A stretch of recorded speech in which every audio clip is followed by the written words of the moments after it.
Liar. Everywhere. On netrootsradio.com.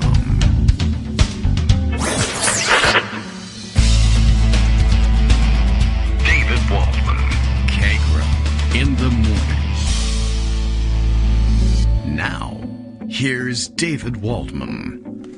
Hey, good morning, everybody. How you doing? It is Tuesday. It's June 1st. Happy June. I think we're allowed to be happy about things today now that the Memorial Day weekend is over, which you should never be happy about or something. I don't know. I'm still absorbing the lesson. Not that it matters. Remember also that you're not allowed to be happy around the December holidays. And you know what they are.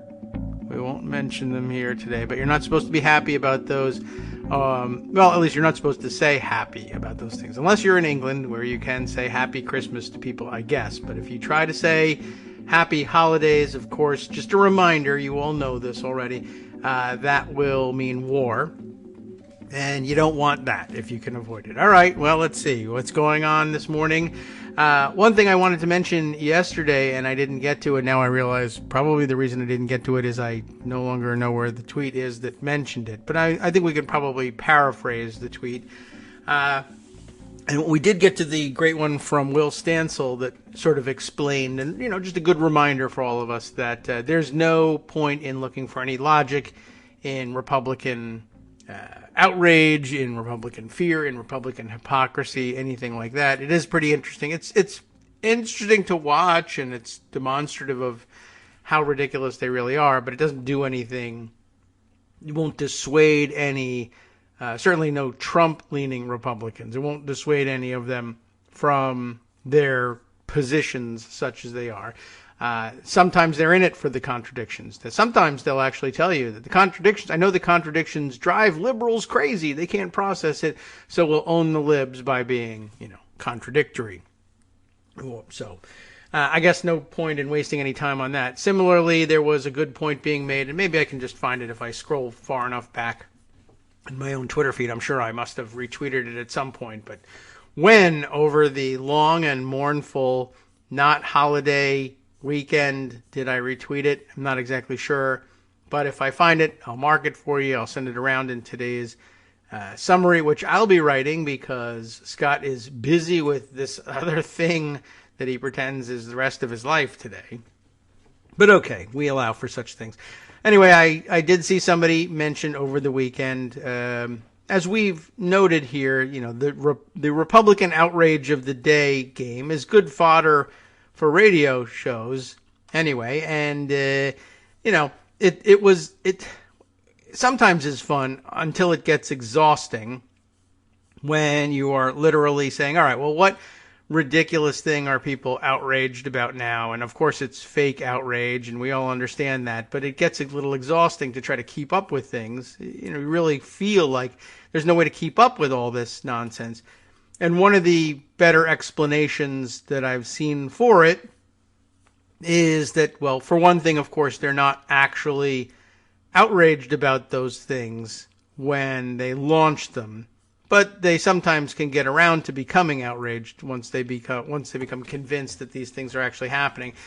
But that it is an affirmative project among conservatives and conservative media and conservative, social media influencers, et cetera, that, here it is. In fact, I've found it by scrolling enough. I've wasted enough time that the scroll has finally come around to this Jared Yates Sexton tweet on the subject. It's actually a thread. I don't know how long it goes on. Not too long. A couple of them. Ready? The right isn't outraged by any of this garbage, he writes. It's testing narratives and attack lines, throwing things at the wall. To understand any of this, we have to recognize this is a movement without principle or purpose beyond pursuing power. I thought that meshed pretty well with what Will Stansel had to say on a similar subject the other day that Greg brought us. You may recall this was about the inherent contradictions and trying to work out why they weren't logical or why they were never bothered by their own hypocrisy. Every single day, Sexton continues here, there's a new thing the right tried to put over as a scandal or evidence of cancel culture or whatever. It isn't real. It's a scam, a strategy. Stop treating it like anything else. Their incoherence is a testament to the artificiality of all of this. If we're even going to start untangling ourselves from this crisis, it has to start by refusing to engage with or accept any of the right's manipulative or speculative, actually he puts manipulative/spectacle garbage, and see it for the tactic that it is. This is a fascist, anti-democratic movement. That's the heart of it. Politics is a front for the right, which sees all of this as performance and a means to an end, a show with strategies and tactics, all hiding a gangrenous core that is nothing but ambition and greed. Everything else is decoration. See past it and stop participating. It's always good advice, although it's difficult advice to follow because, it's stuff that's calculated to either outrage the right or make the left say, oh my God, look how stupid they are. And it's very difficult to resist saying, oh my God, look how stupid they are. I am terrible at resisting saying, oh my God, look at how stupid they are. I live to say how stupid they are. I don't know if I'm perpetuating this or not. And I hope not, because I don't know. I do. I sometimes do get energy out of realizing, wow, they're so stupid I can't take it anymore. But it's also very exhausting. And I'm not really one, I'm always cautious about the advice to ignore things like that and just say, I don't know, I think it makes things worse. Sometimes they fester. Sometimes they're happy to be able to do these things without pushback. I'm just not sure where the line is on some of these things. Anyway, I mentioned that because this morning's, I don't know, one example of the many crazy things out there.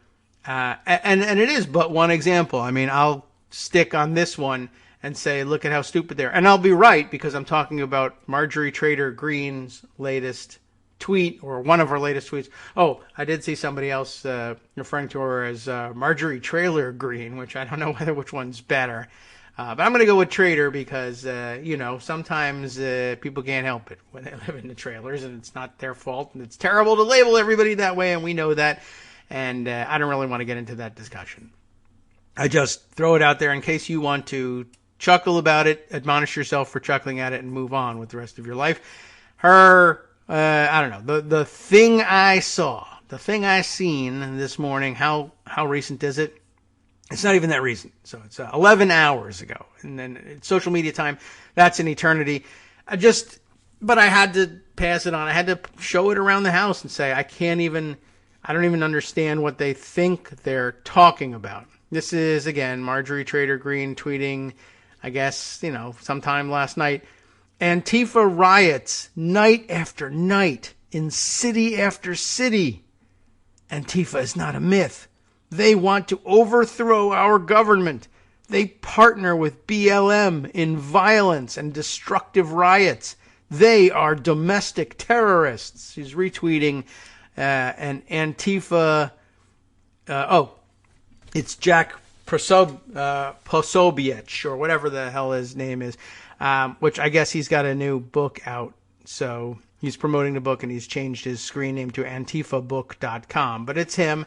She's retweeting him. They're both idiots. They're both engaged in this game. I think Posobiec, with some knowledge of what he's doing in terms of I'm floating outrage ideas to see which one sticks, and going with that. Not so sure that Green knows exactly what she's doing, but it doesn't matter for her purposes whether she knows what she's doing or not, or what it is that she's doing for that matter.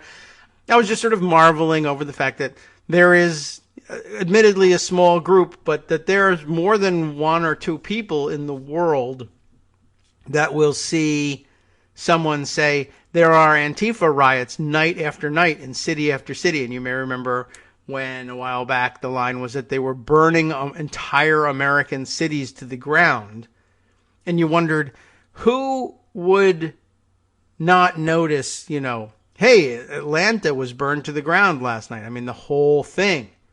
Like, how did we not hear about that on the news? And the answer is, well, the liars in the liberal media are covering up because they are allies with these. Really? And I guess at first that could make some sense to somebody somewhere. Well, gee, if the press wants to cover something up, but I don't know. Geez, they burned down Detroit, they burned down Atlanta, they burned down San Francisco a long time ago, obviously, because San Francisco values.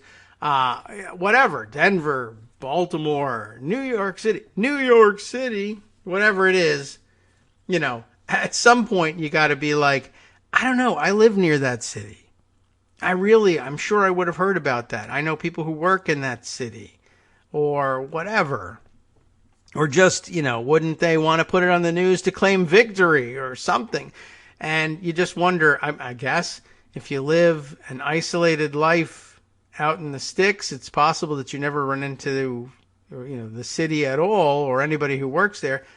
But then again, if you can't make heads or tails of it, I guess that's when you read the Will Stansel. It was Will Stansel, wasn't it? Or do I have it wrong already? I've forgotten. One of our Will friends, right? Who wrote yesterday saying, well, you know what? If it doesn't make any sense even to them, it doesn't really matter. Yeah, it was Will Stansel, just checking. And so if it drives the day's narrative, it gives them energy, I guess they'll go ahead and do it. All right. I thought that was a little bizarre, just to sort of tell you where we are in the world today. All right, we got plenty to get through today. I could just probably scroll up and down the Twitter feed and through Pocket and fill you in on all the stories that reminded me of something else or our follow-ups on previous stories. There is some new stuff today to share, of course, and we roll the dice today, it being the day after, a Tuesday after a long weekend, on whether or not Joan thinks it's Monday. She's getting pretty good at detecting whether or not it's actually Monday or Tuesday these days. But Memorial Day, the official first day of summer, except when you're mourning the war dead, of course, and honoring them and totally not sending them to fake wars anywhere or anything like that, because you totally honor the troops, etc., etc. You know the drill. All right, let's see. First of all, and in no particular order, except that this is the way they fell into my Pocket and Twitter feed. Yesterday, we didn't spend a great deal of time on the subject, but several of you were excited about the subject, so I feel bad about that and want to bring it up. We made mention of it. I've got a Washington Post story. I've got an NPR story, and I believe the NPR story was sent forward on Twitter on the KITM hashtag yesterday by our friend Elrond50 Mad Hatter. Sent us the I thought he sent the NPR story, but no, that was the Washington Post story. And the NPR story, just to let you know, all the mention the names of those of you who are forwarding stories to us are yes, okay, here we are. The NPR story came from Dave R., who sends us Texas news from time to time. So which one do you want to hear? Both? I don't know. Whichever one explains the story bestest and easiest, and I don't know which one that is. By the way, update, breaking news. I need some sort of breaking news sound effect. What do I have that would be? How about something that's totally inappropriate for breaking? Here we go. Breaking news, everyone. What the hell is supposed to do, you moron? I don't know. It's better than any electronic music that I have for, Okay, so what the hell are we supposed to do, you moron? Breaking news is Joan McCarter totally knows it's Tuesday and is completely ready. So there you go. Just so you have something to look forward to. That reminds me also, as I'm glancing across the columns here, I totally missed the morning tweet from Bill. I better figure out what's going on. You know what? He remembered. Everybody's remembering everything. Joan remembers it's Tuesday, and Bill remembers the important morning joke, which we forgot today, which is that, of course, good morning, happy Eastern Orthodox Memorial Day. Yeah, I don't know. I guess I eventually wore that one out. But and eventually, I assume somewhere someone is preparing an angry letter to me that they're Eastern Orthodox and they're tired of being picked on for this thing, and there's a legitimate reason for all of it. And I'm sure that there is, and I can't wait to read it when I'm admonished. So we all learn something. Except you probably all know it, and I don't. Anyway, where was I going with all this? Yes, right. Follow up to the Texas story. That's the one we wanted to do. It was the story of the strange House, or was it House or Senate? Yeah, Texas Senate consideration of their latest voter suppression bill. And it was a terrible one, and it sucked.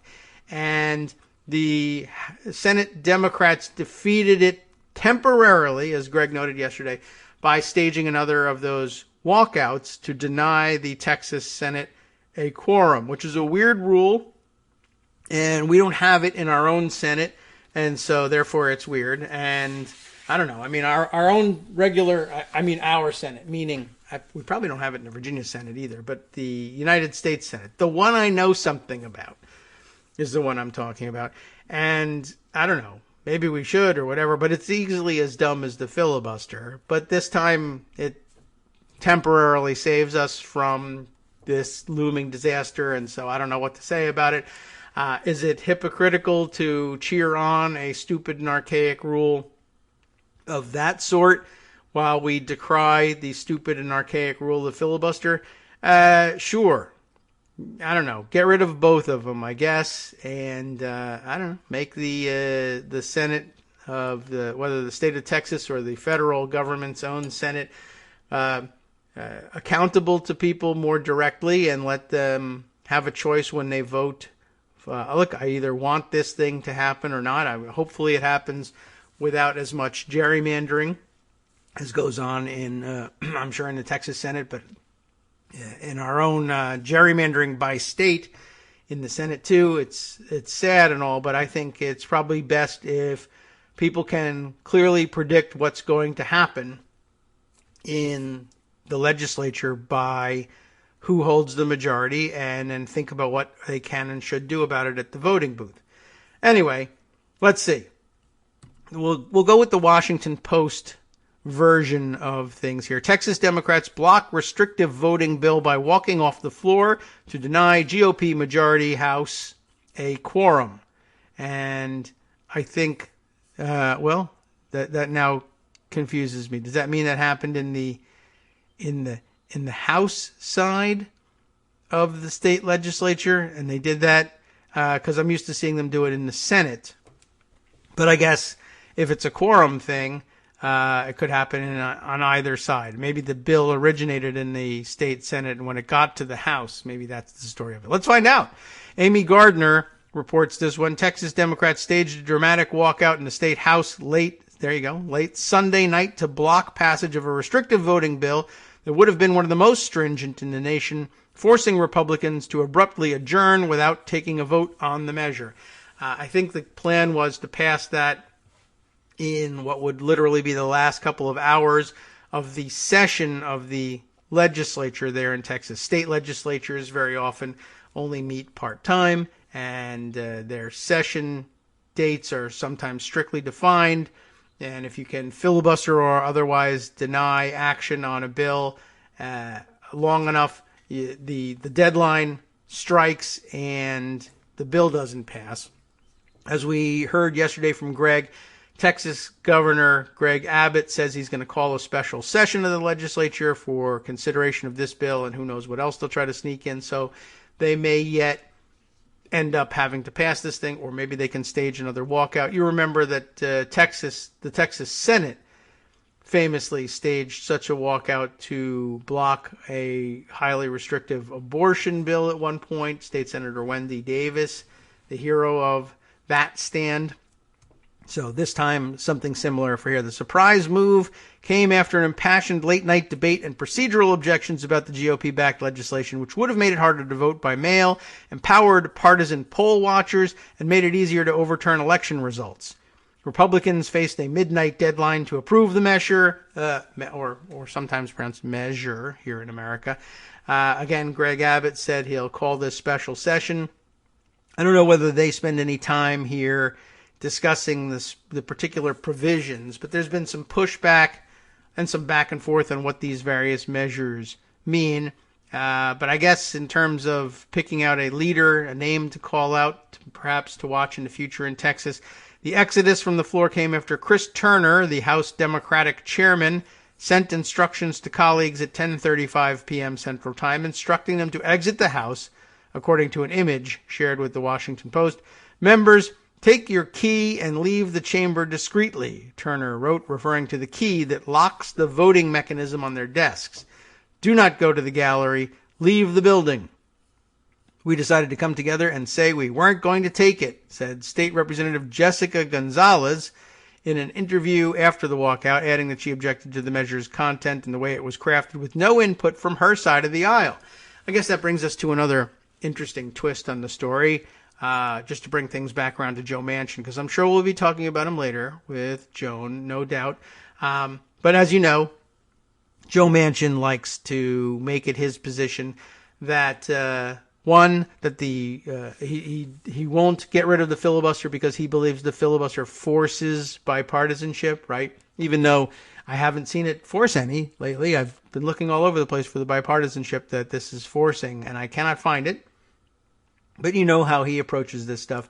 And he says things like, well, I oppose the S1, right, the For the People Act, though he says he supports the John Lewis Voting Rights Act. And I can understand how you could come to that conclusion. I don't think it's a great one, but I could understand it. Or I understand what he's trying to explain. Sometimes I don't understand what he's trying to explain because it doesn't make any sense. But his take on things is, well, how can you rewrite voting laws without input from both sides? Because both sides, he's one of those guys that still values that. And the American people, we're so divided. They don't want something written from a partisan's perspective. We've got to have both sides in there. Now, but of course, even if you have both sides in there, you'll have one side of one of the other sides saying that it's no good, right? If you write the bill with Lynn Cheney's side of the other side, then the Paul Gosars and Matt Gaetz's and Marjorie Taylor Greene's of the other side will say, we don't accept that, and she's not really a Republican. And will that count in Joe Manchin's mind? Who knows? That may not matter. I don't know. But, he's insisting that voting protections and voting rights bills can only be passed in a bipartisan fashion. But the problem is that, of course, we need to have S1 and the For the People Act in many cases. Not all. It does better job on some things than others and ignores some things that need to be paid attention to. But the problem that it purports to address is that voting access and voting rights bills are routinely being written and passed and signed into law in various states with input from only one side of the aisle. So his insistence is we can't address the fact that these things are written in partisan style and for partisan purposes by partisan authors on one and only one side of the aisle in the states. We can't address that without doing so with input from both sides of the aisle. But it doesn't make any sense because one side of the aisle is going to say, we won in the states, like 40 states passed restrictive voting laws that the Republicans approve of. Let's not cooperate with the other side of the aisle in the federal Senate to address that because why would we address it? We won.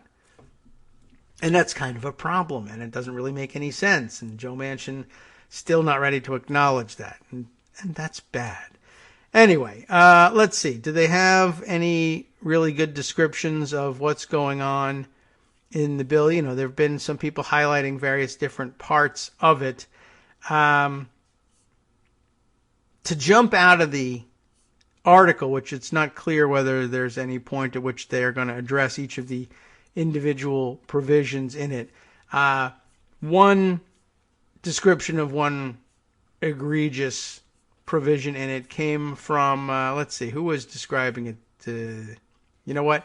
I'm not sure, but I have the rebuttal to it. Does Daniel Dale's rebuttal address the original objection that I saw? A second objection along the same lines is the one that Daniel Dale is addressing. And it's actually from Norm Ornstein. So it's kind of interesting to see Norm Ornstein's read of the bill at odds with Daniel Dale's read of the bill. What do we do with this, right? Norm Ornstein pointing out The outrageous BS provision in the Texas bill that makes it illegal to transport more than 2 non-relatives to the polls unmasks better than anything the motive here. This has nothing to do with voter fraud and everything to do with voter suppression. Texas GOP equals racist authoritarian.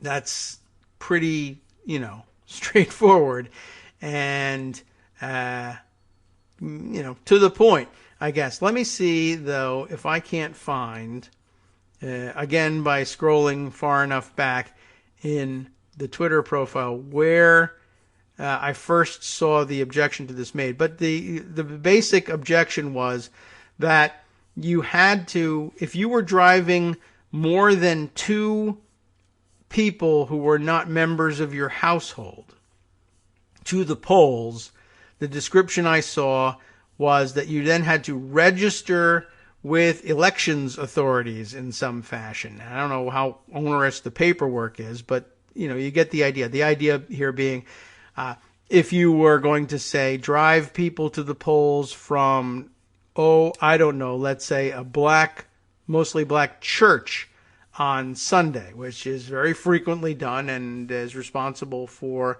a great deal of black turnout in some of these areas. Yes, it was Ira Goldman who, I've got the wrong music running there. Almost ended the show. We didn't want to do that. Ira Goldman, KD by proxy, saying on May 29th, under this Texas election bill, if a driver transports more than 2 people at once to the polls and those people are not related to the driver must register with an elections official. Slightly different take on it, I think, and probably slightly more correct in Daniel Dale's eyes than Norm Ornstein's take on it, which is a bit surprising, but Ira Goldman, a parliamentary expert in his own right, will get to the pushback after this. Hi, it's me, David Waldman, your host for Kagro in the Morning. I have good news to report. Many more listeners like you are making critical contributions that keep our show on the air. Makes good sense, of course, and patreon.com, patreon.com, makes it simple. Now you can make easy, secure, recurring monthly contributions to support our show. Patreon.com/KagroX gets you straight to our donation page. Maybe you'd like to thank us for helping keep you sane during the Trump era. Maybe you're looking forward to in-depth explanations of what's going on in the Biden administration. Whatever it is that keeps you listening, we need your help to keep bringing it to you. And hey, if you happen to prefer using PayPal or even the Square Cash app, we're up and running with those options too. Thanks again, everyone, for all of your support. We literally could not do this without you.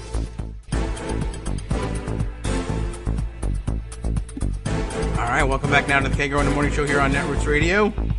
Time to catch up on these things and finish up this pushback on this issue here. So Ira Goldman, I think, put things probably pretty correctly, and he has a screenshot of the provision in question here, which I don't know what section or subsection is, but it is paragraph F, which is, I think, appropriate. There's also an F1 in here, believe it or not. They ran out of letters. This is lowercase f.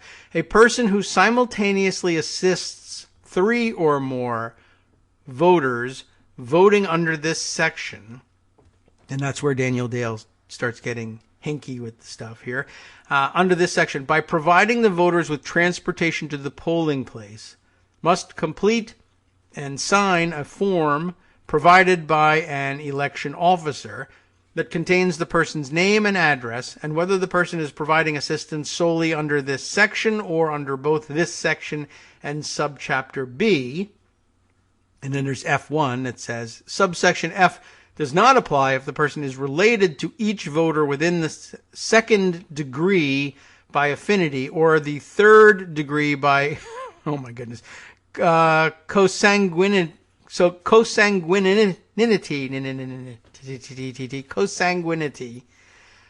by blood, as determined by subchapter B, chapter 573, government code. Texas has a big code about who's related to who by blood, and gee whiz, I wonder what the origin of that was about. Anyway, you get the point. Too much paperwork and registration and onerous requirements if you happen to be driving more than 2 people to the polls, which really, who cares? I mean, what's the fraud involved in that, right? They still have to go in and be registered. And if they're not registered, then there's a problem. But if you get a ride to somewhere, how is that fraud? I don't know. Texas Republicans could possibly come up with an explanation for that. But Daniel Dale, who's usually, kind of right about stuff in general, but so is Norm Ornstein, and really so is Ira Goldman, has this to point out. Daniel Dale says the bill does not make it, quote, illegal, as Norm Ornstein says. And Ira doesn't say that. He just says you have to register. And that's true. Of course, if you didn't register, then they would say you illegally failed to register, presumably. But it's not clear whether there's criminal penalties for it, or who gets the penalties, or what the type of penalties are, etc. So, all right. Technically speaking, I guess it's better to say the bill does not make it illegal to drive more than 2 non-relatives. It says people driving more than 2 disabled or sick non-relatives. People allowed to have a ballot brought to them at the curb to fill out at the car. Well, those people have to fill out a form with their name and address. And what Daniel's focusing on here is explained later on. There's lots of criticism of the fill in the form requirement for drivers doing a good deed, but A, it's not a ban of any kind, and B, it doesn't apply to people driving voters who then go inside on their own to vote. It's limited to people transporting disabled or sick voters who are voting outside. And there, I guess, there's at least more room for coming up with scenarios in which Republicans will fantasize that engenders fraud because the voting is going on outside. But I mean, presumably they have to present some paperwork inside, or someone has to do it on their behalf in order to get the ballots. And I guess they're worried about somebody shows up with a stack of documents and says, all these people are outside, give me a bunch of ballots for them. I'll take them outside and I'll come back in and there'll all be votes on them and whatever. I mean, there are probably people who could go out and witness that that the voters outside in the car or bus or van are actually there. But why regulate that when you can put the onus on the person doing the good deed, right? But Daniel goes on to say, no, I'm correct. The language in the bill limits the restriction to people driving non-relatives, quote, voting under this section. People didn't, I guess, read the whole thing. We read section F there, right? And you heard when we got around to it that a person who simultaneously assists 3 or more voters voting under this section by providing the voters, and we figured the section said nothing, I guess, and read on and said, oh, look at all these other restrictions. All right, well, what's this section and what does it mean? You have to read that stuff in order to get the full impact of the bill. And I guess Daniel's the one that did that. He says, no, I'm correct. The language in the bill limits the restriction to people driving relatives voting under this section. Now, the legislation is complicated, but this section, as it says, is a section about people physically incapable of voting inside the building. It's very specific, and I guess does he include that in this screen grab? Because he's got section B1, E, just B1 and E preceding F. There's no C, there's no D, I don't know why, there's no E1, E2, anything like that, but there you go. B1, which I guess is the relevant part here, says a person other than a voter is only permitted to be inside a motor vehicle while a voter votes from the motor vehicle if the person would be entitled to accompany the voter to the voting station under other law.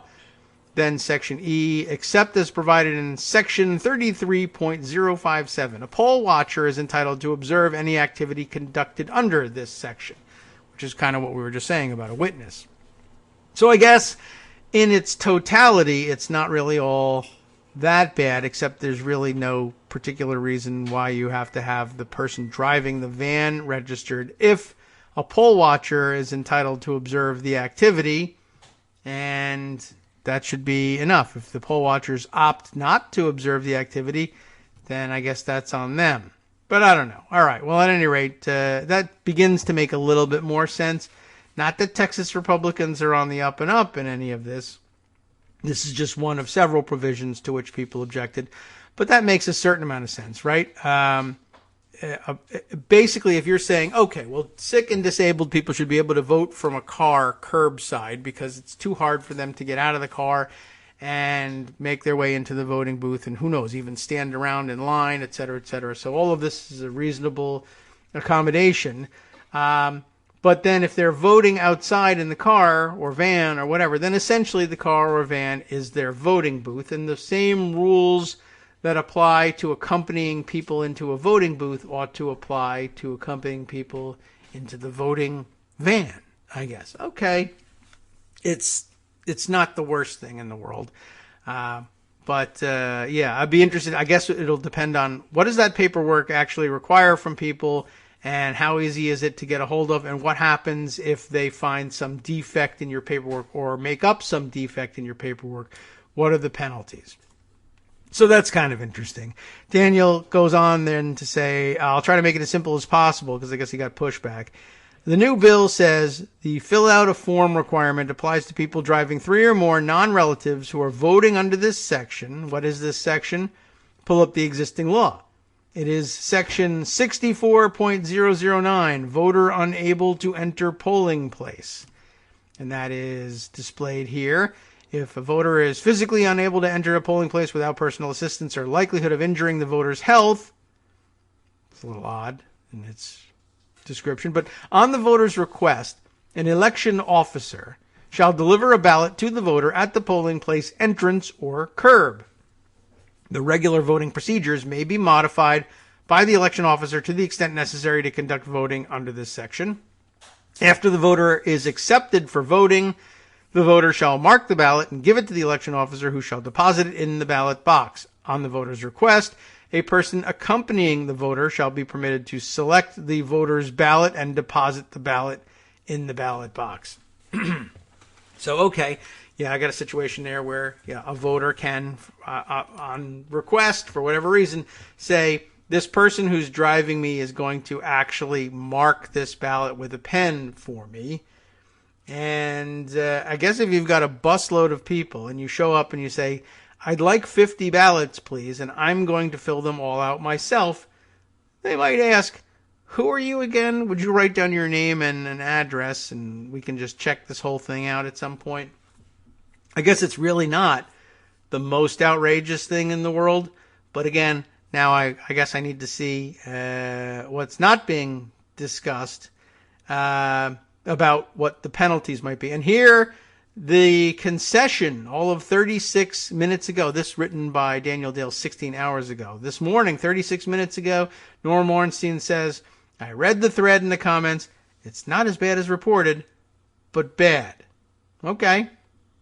Fair enough, I guess. We'll just sort of leave it at that. Although somebody else has a good comment here, Neil Brown, saying, I'm interested in knowing what problem they are addressing with this change. Legislative intent matters to judges. Is there documented fraud? If not, this is arbitrary and capricious. Maybe, maybe not. Hard not to see the sum of the parts as obstruction. Would this not also restrict buses that might shuttle people back and forth? Yeah. I mean, it could get in the way for some people. But yeah, it seems to me that it's not that speculative to say if you're driving a large number, maybe the number needs to be higher. If it's not 3, maybe it could be 10 or something like that. But all right, just sort of wanted to bring you up to speed on that situation. There are plenty of other objections to the bill, but I don't know. I think we're supposed to be fair about stuff and analyze things all the way through. So we'll pretend that was our obligation. And I don't know. I feel good about that one. Speaking of which, to go even further back in time, remember the Ryanair flight that was forced to the ground first through subterfuge and then by accompanying it with a fighter jet over Belarus. And we said, hey, that seems bad, and we should not be doing that to people or airlines or whatever. True, we shouldn't. I didn't love that. Not a big fan of that. But I got an email from Michael Lee, who, I don't know whether he was listening to the show. I guess so, because where else were we talking about it, right? And he brings up this point, which is a fair one, although I My I don't know what you call it, BS detector. It's not BS. I don't think goes off a little bit given the sources here, but sometimes these sources to it I don't trust either with anything at all or on certain things still have the kernel of a good point to them, and I think this is one of those situations. It's worth remembering. I don't know if it changes the way we approach Belarus. We just basically say this other thing is bad and so is this thing, and it's not hypocritical to say you shouldn't be forcing Ryanair flight, whatever it is, to the ground over Belarus, or blocking all European air carriers from landing in Moscow if they bypass Belarusian airspace. But this point is made. With all the indignation being expressed at the forced landing of a passenger flight over Belarus, it might be well to be mindful of a similar incident from a few years back. Usually is, right? Back in 2013, and this is a quote from the article cited here, back in 2013, Bolivian President Evo Morales found his plane forced to land in Austria after officials in France, Italy, and Spain closed their airspace due to a tip-off that Edward Snowden was on board. Snowden was in fact in Moscow, and the U.S. is believed to have been behind the tip-off and grounding. Source for that, of course, problematic. It's RT, but it did happen. And I recall that happened, although I didn't recall exactly all the particulars of it, and it seems actually even worse to have forced down the plane of a president of a sovereign country to search it because you thought Edward Snowden was on board. And it wasn't a bad bet that Edward Snowden might be on board of such. It seems outrageous and ridiculous, but remember at that point between him and Julian Assange, we were playing weird games with the sovereignty of embassies and foreign installations, and I guess here the jet of the president of Bolivia would count as that sort of property. And it's not beyond the pale that Edward Snowden might have tried to smuggle himself somewhere on such a plane. It just didn't happen on this one. But yeah, forcing the plane of the Bolivian president to the ground in Austria after denying use of airspace over France, Italy, and Spain at the behest of the United States seems like a bad thing to do.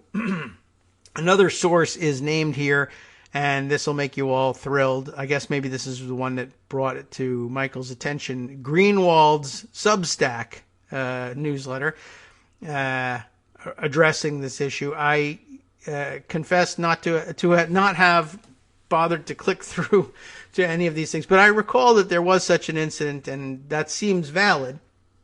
And it might even be a perfectly parallel situation. I don't know whether fighter jets were used, but that's just, an enhancement of the whole situation. But certainly there's the parallel in the denial of the use of airspace. But I don't know what to tell you. We probably ought not to have done that. I'm pretty sure you can say that with some confidence that was a bad idea and not something we should have pursued. And it doesn't really help justify the grounding of the Ryanair flight. And I don't know whether I doubt very much whether that was Michael's intention. But sometimes I wonder about Glenn Greenwald and whether he might be saying, no, that's a fine thing to do, because sometimes he has a weird reaction to hypocrisy like this. Now we ought to let everybody do this, as opposed to saying, no, it's actually bad if everyone does this.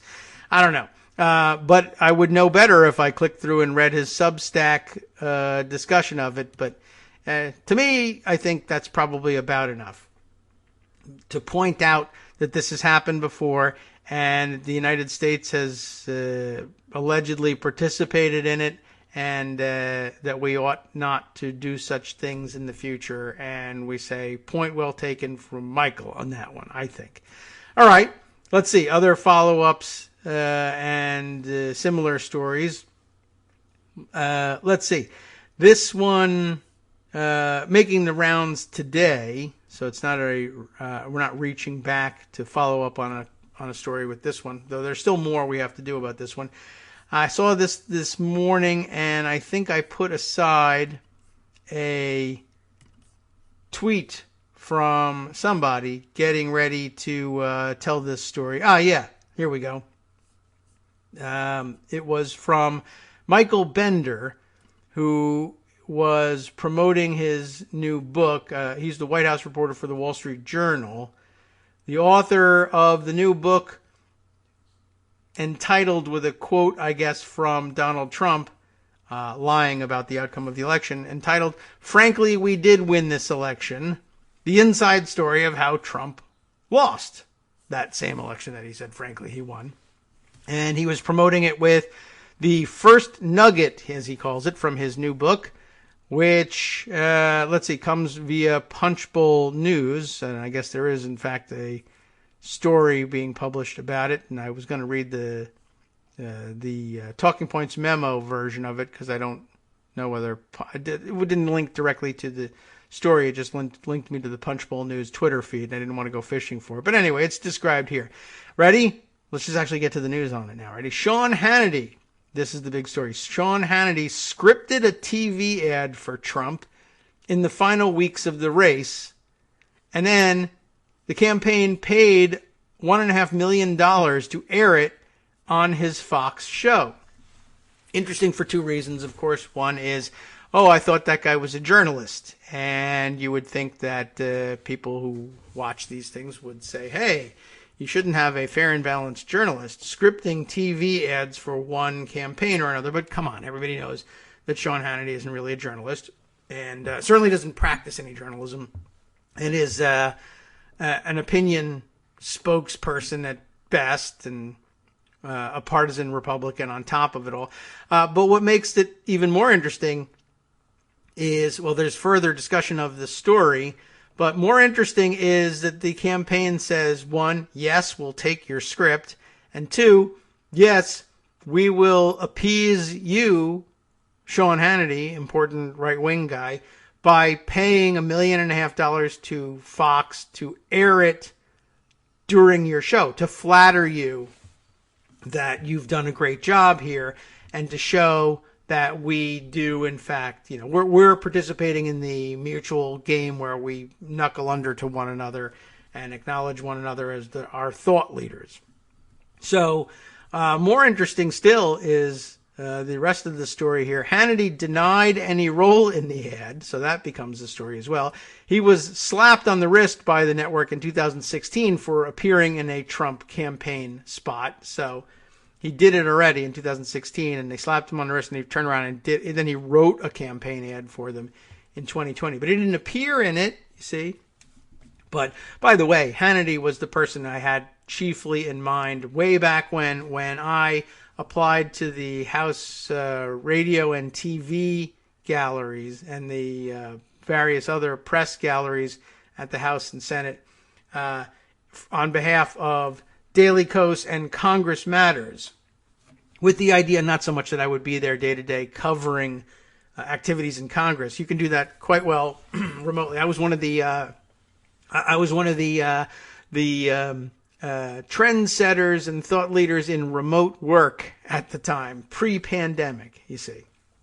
But I knew very well you could cover things probably better from a remote location. But I was interested in getting a hold of that feed from the floor, the television feed from the floor that C-SPAN uses, and grabbing it while it was still a public feed and making my own use of it for Daily Kos and Congress Matters. But we never got the chance to do it because the House radio, or the House and Senate, both the media galleries rejected the application, giving us the reason that we were too partisan an outlet, and pointing to the fact that on the front page of Daily Kos, sometimes they wrote about races and said that these were good races to get involved in and linked to their Act Blue pages. And so therefore we were active fundraisers for these candidates, which is a bit of a stretch, but it's clearly the case that we wanted funds to be raised for those candidates, but we weren't the fundraisers. But surely we were directing people. That much was, you could acknowledge that.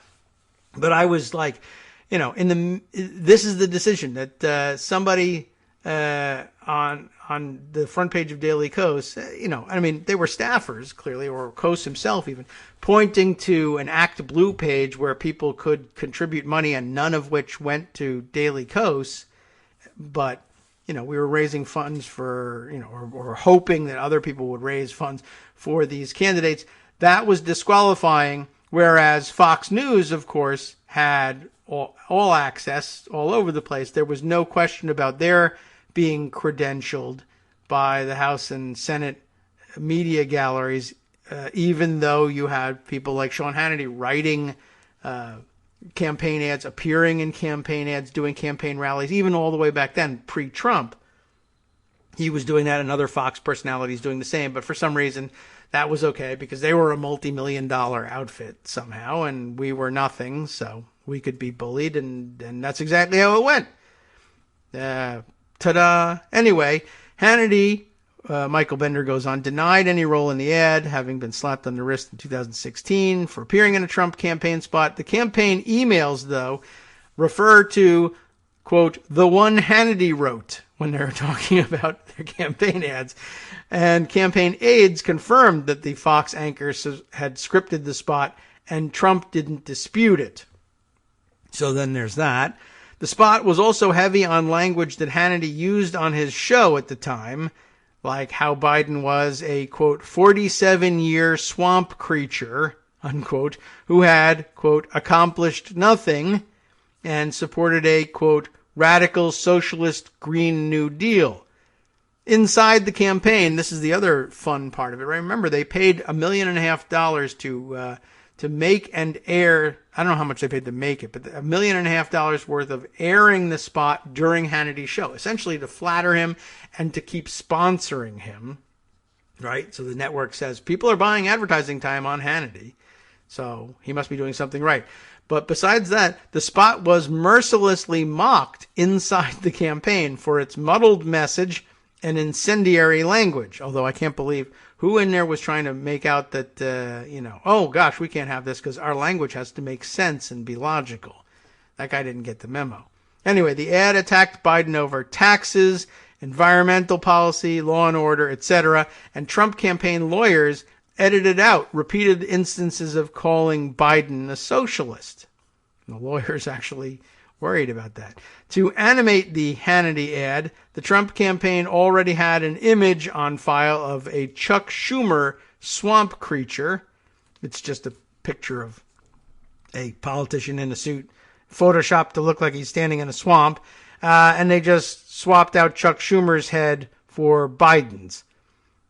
So that's the story there. I just thought that was kind of interesting, and it'll be lost in the shuffle and everything. But I don't know. Somehow it appealed to me as just a ridiculous situation, and maybe to give me the opportunity to tell the radio and TV gallery story all over again.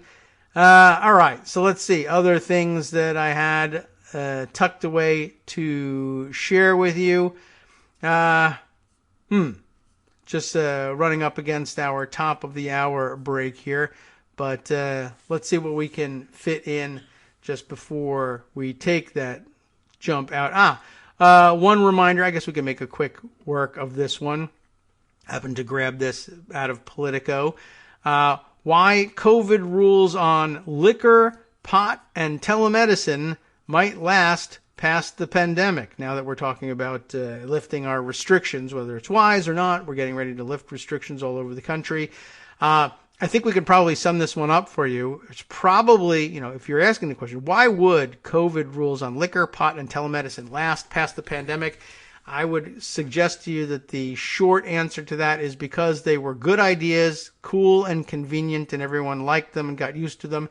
And when the pandemic is over, we'd still like to be able to get our prescriptions for medication renewed via telemedicine, where we were otherwise driving to the doctor's office, sitting in the doctor's waiting room, probably with a bunch of sick people, getting in finally to see the doctor who's probably running behind schedule because we're clogging up his day with all sorts of things.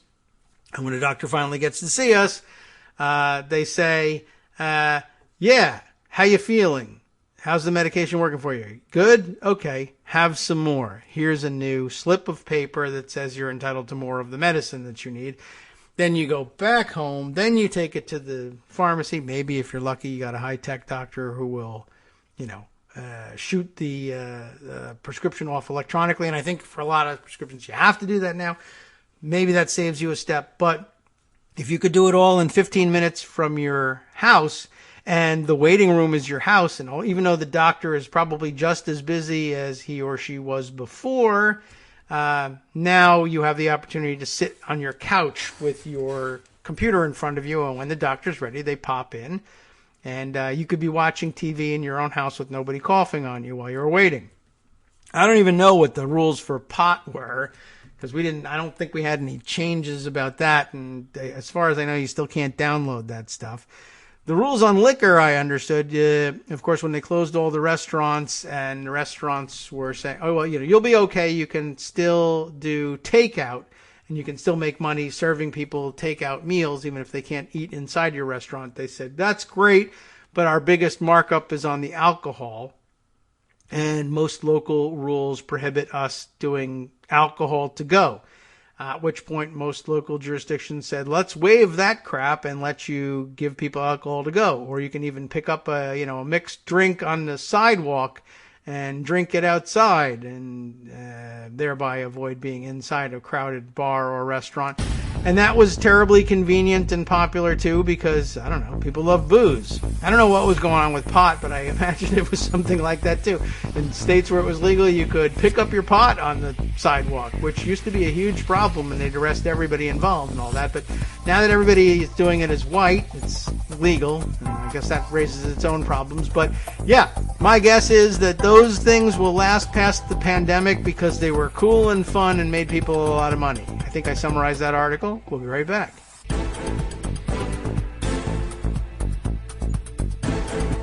All right, welcome back now to the Kagro in the Morning Show here on Netroots Radio.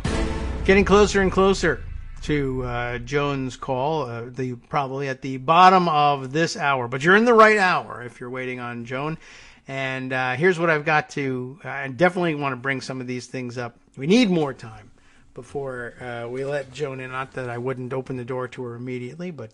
I'm not disrupting her plans. This is what I've got for you. I missed this yesterday. It was waiting. I got distracted. I'm sure we talked about something cool instead. Jen Fifield. Who's Jen Fifield? She's a reporter covering Phoenix and Maricopa County for the Arizona Republic. I needed an update on that. She tweeting on the 28th. What was that? The Friday? 28th, 29th, 30, 31? I don't know. Today's June 1st. Yesterday was the 31st. Does this matter? 30th was Sunday. 29th was Saturday. So Friday. Waste of time. Okay. Here's the deal. Arizona's crazy. Maricopa County crazier still. You have heard plenty about the idiotic, fake, fraudulent audit that's taking place. Well, I guess if you were sitting around waiting for it to end and figuring, well, at least it'll be funny when they wrap up this audit and then still can't bring themselves to say there was fraud, even though that was the design of the whole thing. I guess they're counting this stuff and not finding bamboo, and I guess it's becoming increasingly likely that in the end they'll be too embarrassed to claim that there was massive fraud, and they'll end up saying, yeah, the vote was pretty much as reported by the authorities, who then did their own audit afterwards, and we didn't find anything. So what are they doing about that? Arizona state Republican leaders are finalizing the contract for another recount of Maricopa County votes. You see, they didn't win this time, and they didn't win last time, and they didn't win the time after that or before that, and they also didn't win the election. So they're going for best 5 out of 7 on this. This is how you'll now determine the elections. It's going to be a World Series of elections. You run the elections up to 7 times, and whoever wins them 5 times now is the final winner, unless you need to audit any or all 5 of those things, and you can audit each of them up to 7 times. Anyway, this time it would recount votes digitally using a new and largely untested technology, which I guess didn't somehow get into this new and largely untested technology round of editing and auditing or frauditing the votes. Can I read this thing or not? I'm not sure. It's an Arizona Central, and no, okay, it's paywalled, and I don't know whether Pocket helps in getting around that paywall or not. No, apparently not. They have a good paywall that actually works. Although I did have somebody tip me off that there was another read it later type application that might actually get around, or at least get around some of them, including the Wall Street Journal's paywall. And I'm not proud of doing that all the time, but sometimes I just want the news once from one outlet. I can't be subscribing to the Arizona Republic to get a hold of one article every, 6 months perhaps. Anyway, I just wanted to alert you to that fact, and hopefully we can find some free and available reporting at some point in the near future. But I just wanted to, if I can't read you the article, make you aware of the fact that Jen Fifield at the Arizona Republic has discovered the preparations underway in the Arizona State Senate again, where Republican leaders are saying we want a do-over of this do-over of the do-over of the original do-over of that election. There's just basically, I guess that's all the evidence you need. You just never are going to satisfy these people, and you might as well, like everything else, stop trying. Okay, one other piece of news that I wanted to cover, but this one I get to save for later because it's Idaho news. And you can't, what's the point of even discussing Idaho news? Period. No. What's the point of discussing Idaho news if Joan is going to be here to discuss Idaho news, but she's not here yet? You might as well save this one. But interesting development. And I think this one kind of came to light just after her last visit with us. And it's a wacky one, and I bet she even knows which one it is. Because how much really, truly wacky news would rise to the level that we would notice it here and save it for Joan's visit? So we'll do that and move instead to another wacky piece of news that deserves some attention that we haven't given any to yet. Though we began dancing around the issue when we spoke to Armando last, we were talking about what Bill Barr had been up to, but not this particular angle on things. The Justice Department, the current Biden Justice Department, is asking federal judge considering a lawsuit against Trump and Barr for the way in which they cleared, the violent way in which they cleared Lafayette Square of Black Lives Matter protesters last summer. And there are some weird issues at play here. Spencer Sue wrote this piece, his headline, or the headline assigned to him anyway. Justice Department asks judge to toss lawsuit against Trump, Barr for violent clearing of Lafayette Square. Lawyers for the Justice Department urged a federal judge on Friday to dismiss lawsuits against former President Donald Trump, former Attorney General William P. Barr, and other officials for last June's violent clearing of demonstrators from Lafayette Square by U.S. military and police. Trump and other U.S. officials are immune from civil lawsuits over police actions taken to protect a president and to secure his movements, government lawyers said of the action taken ahead of a photo op of Trump holding a Bible in front of the historic St. John's Church. You remember all of those circumstances. A crowd of more than 1,000 largely peaceful demonstrators were protesting the police killing of George Floyd in Minneapolis before the park was cleared.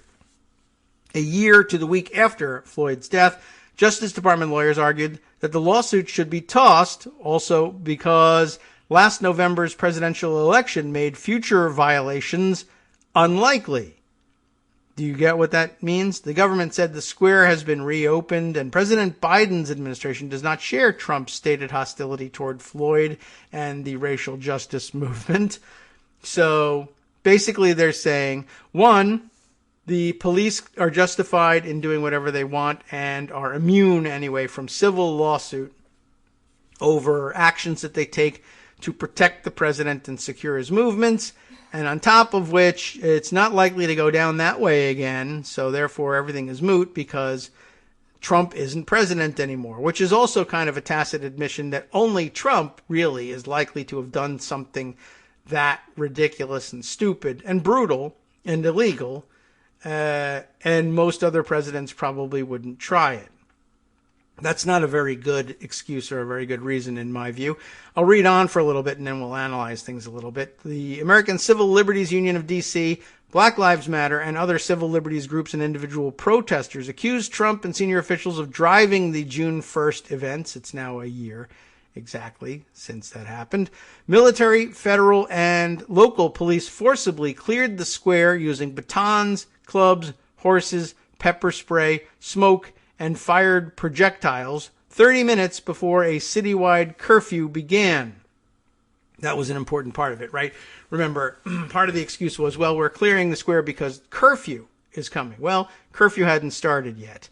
And so it's a little, to say the very least, a little premature to say, well, we need to start beating people with batons and shooting them with pepper spray and pepper balls and rubber bullets, which are actually gigantic things, 30 minutes before they even could possibly have been in violation of the curfew.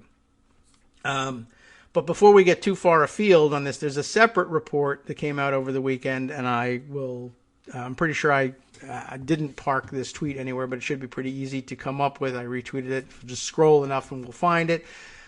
You note that list of weaponry that they used here, using batons, clubs, horses, pepper spray, different thing, smoke, and fired projectiles. What's not listed here is tear gas. You may recall that people in the square said, oh, they absolutely used tear gas to try and clear us out of here. And remember also, those accusations came both from protesters, observers of the protest, people nearby, and journalists from the United States and around the world who were covering the protest, who were pretty sure, yeah, I know the difference between like pepper spray and tear gas. And not everybody does. I mean, I don't know that I know all of the things, but it's a very different substance. It hurts, and the intention is to drive people out of the area, just the same as with pepper spray. But there are presumably different rules for use of these different weapons. And they basically used them all indiscriminately against protesters and bystanders and journalists alike. But when the journalists who, just like the journalists who were in the building for the insurrection, didn't want to let it go and said, no, we got tear gassed, the police at the time rejected the idea and denied that they had used tear gas. They said, we use all sorts of other things and chemical irritants, but not tear gas. We didn't do it. That's a lie. Well, the police said they denied it. The White House then carried it forward, and the spokespeople for the White House said that's a lie. The members of the press who lied like that owe everybody an apology. They must retract their statements immediately. How dare they? This just goes to show that the press is, it's fake news, like we say, and yada. They made a whole thing out of it. And during the proceedings, I think on Friday, the lawyers for the D.C. police seeking to get this suit tossed acknowledged in court for the first time that, yes, they used tear gas to remove the protesters and bystanders and journalists and everybody else from Lafayette Square. We did. So where does everybody go for their apology? I don't know. Kayleigh McEnany stood there and said, you're all liars. How dare you? I hate your guts. I don't have to listen to you. We shouldn't even be held to any particular standards of accountability for telling you the truth when you're a bunch of liars. I mean, they were really, really vehement about it. And they were really, really wrong and really, really lying about that. And to no one's surprise, we now learn that a year later, just like everything else. Okay, anyway, that's sort of a side point to the rest of this. Images of violence drew a national backlash against Trump's calls for, quote, overwhelming force to put down those he called, all capital letters because they're quoting his tweets here, thugs and domestic terrorists. The nation's top military official later apologized for walking with Trump before television cameras that day. Lawyers for the ACLU said that despite legal proceedings, the government's defense would, quote, authorize brutality with impunity in the heart of Washington, at one of the most symbolic spaces within the seat of federal government. If their defense was upheld, U.S. authorities, quote, could have used live ammunition to clear the park, and nobody would have had a claim against that as an assault on their constitutional rights, said Scott Michelman, legal director for the ACLU DC. And yeah, that's the point. Now there's a response here. We'll read this. The Justice Department attorneys for current and former U.S. officials and park police officers in their official and individual capacities called presidential security a paramount government interest. And it is. Here, though, I will interject with my own pushback once again, that basically there ought to be some kind of rule established. But certainly presidential safety and the safety of presidential movements is a huge, of huge importance. And the Secret Service and those working in conjunction with the Secret Service have to have that as their top priority. Yeah, sure. But again, we have to look at what was going on here. Why did Trump have to move at all? He didn't. I mean, the quote-unquote event that took place across the street was just literally just him holding a Bible outside of a church and like moving, pivoting on his hips and waving the thing at people and getting his picture taken. He didn't go into church. He didn't offer a prayer. He didn't open the Bible. And still some dispute about whether he was even holding it correctly, like with the front cover facing it or upside down or backwards, whatever. That doesn't really matter.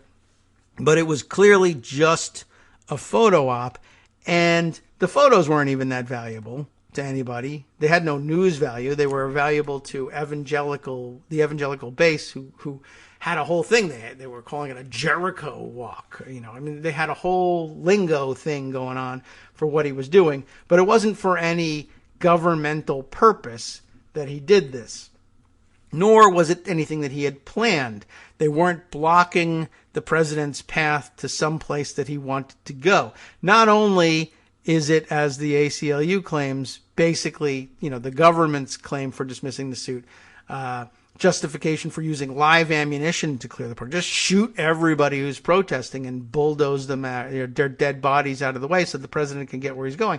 Well, if there's a nuclear war going on and he's on his way to a command center or something, or even if he's making his way, I don't know, to a fundraiser that's planned across town and a crowd puts itself in his way and potentially endangers his safety as he moves, I still wouldn't say you mow people down with machine guns, but surely I think that's what they have in mind over at the Justice Department, of guaranteeing the president's safety, or at least doing everything you can to secure the president's safety. But what's worse than the possibility that the ACLU points out here of just using live ammunition is that the president can now say, it's all that it was required to use any level of force you want and not be subject to civil suit here is for me to say I want to go to a place. And lo and behold, look, there's a protest with which I disagree taking place outside. And another good point, by the way, made by the ACLU people, a minor point that maybe didn't get enough attention, is that it's taking place in Lafayette Square, which has for decades been sort of a designated protest zone because it's out there right in front of the White House, but not on the sidewalk in front of the White House, it's across the street.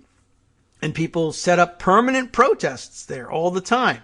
That's where you go. That's almost like the speaker's corner of Washington, D.C. You can take a spot in Lafayette Square and protest national policy of any sort at any time, all the time. And so it's particularly meaningful that area ought to be protected from arbitrary clearing of this sort, particularly, even worse, when there's no reason to go there and the president decides on a whim to go there. Because what could happen with this? What this means is anywhere that there's a protest, whether it's in Lafayette Square or any place. If there's a protest going on in Las Vegas, Nevada, Los Angeles, California, Honolulu, Hawaii, whatever, and the president is someone as stupid and vindictive and petty as Trump, says, I don't like that protest, he can, under this policy that the Department of Justice is advocating, decide on a whim, I want to go there. I want to go, not only do I want to go to Honolulu, Hawaii, I want to go to that spot, that particular set of, geospatial coordinates. That place right there, that statue around which the protest is taking place is where I want to go. Why do I want to go there? Who cares? F you. Reasons. I want to hold a Bible and get my picture taken there. And I want to go and I want to go now. And I want it cleared out before I get there. And under the DOJ position, they can go in and gas everybody, shoot everybody, mow everybody down, hit them with weed whackers, whatever they want, because president's safety. But don't you think that there ought to be some sort of rule about, if nothing else, hell, here I'll even adopt the who was it that did this? It was, I can't even remember now. The villain of the George W. Bush, OLC, I remember what it was that he said. Depends why the president would want to do this, was his formulation. But it was, John Yoo. That's it. I don't know why I was blanking on this. But you remember when John Yoo had that crazy debate and they were asking him what were the limits of the president's detention powers or torture powers, essentially, with enemy combatants, or what if they knew the location of a bomb, the ticking time bomb scenario, and somebody asked him, would the president be able, under national security law, it was the most egregious example possible, would he be able to capture the children of a terrorist and crush the testicles of the children of the terrorist in order to get them to reveal where the bomb was? And John Yoo's formulation of things was, well, it would depend why the president thought he needed to do that. Well, at the very least, I think you can apply the same test. It's a terrible test, but maybe it's not such a bad formulation in this situation where nothing quite as egregious as that is being contemplated. But if the president says, I want to go to the middle of this protest now, not to meet with the protesters, I just want them gone, I mow them all down, I need to stand there with the Bible. You might say, if this is not pre-planned, if there were not already plans to go there, then our ability to clear the square this way for your safety depends on why the president wants to do that. If it's just, I want to go there because that's the way I have the ability to act with impunity and visit as much violence as I want on the people there who I disagree with politically, that can't really be our policy, right? That can't. And so there ought to be some limitation to it. And at the very least, I think, speaking of Ira Goldman, who got mentioned before, just in brief discussion of that with him, he says, why not a first mover rule? Who's there first? If the protesters are there and the president then decides, I want to go there, well, then no. I mean, you can go there at your own risk or whatever, but you can't just clear the square. If you want to go there to negotiate with the protesters, I suppose it's possible that you might be able to send an advanced team there to say, all right, well, we want the president to come and negotiate with you. Pick somebody to negotiate, and we're going to secure an area for you to do that. But clearing them out with live ammunition or tear gas or anything else, no. I would hope that the court would consider that as a rule. We'll see whether that even comes up in the argument. Let's see. So anyway, I mean, there's more to this article. Of course, the Justice Department, remember, saying that presidential security is of paramount government interest, and generally speaking it is. They argue police acted lawfully to protect the president while he moved a block from the White House through an unscreened crowd at a time of civil unrest, Justice Department trial attorney David G. Cutler said. Except, why did he do it? And I think that should really come into the picture. The Supreme Court in 2004 ruled that Secret Service agents could not be sued for damages by protesters who claimed their free speech rights were violated when they were moved 2 blocks away from an Oregon restaurant where then President George W. Bush was dining so that they would be moved, quote, beyond handgun or explosive reach, which makes a little bit more sense. Again, the president was already there, and they came to protest. Or maybe they knew he was going there and they protested ahead of time. And they said, all right, well, we'll move people so that you can't shoot in the windows while he's, that seems to make a little bit more sense than I just want to be able to break up a protest. Cutler argued that likewise plaintiffs here, quote, seek to hold the Attorney General personally liable for damages for actions taken to ensure a safe perimeter for the President of the United States, which is, of course, only half the story. Justice Department trial attorney John B.F. Martin argued that the lawsuits failed to specify what government officials allegedly did to injure plaintiffs.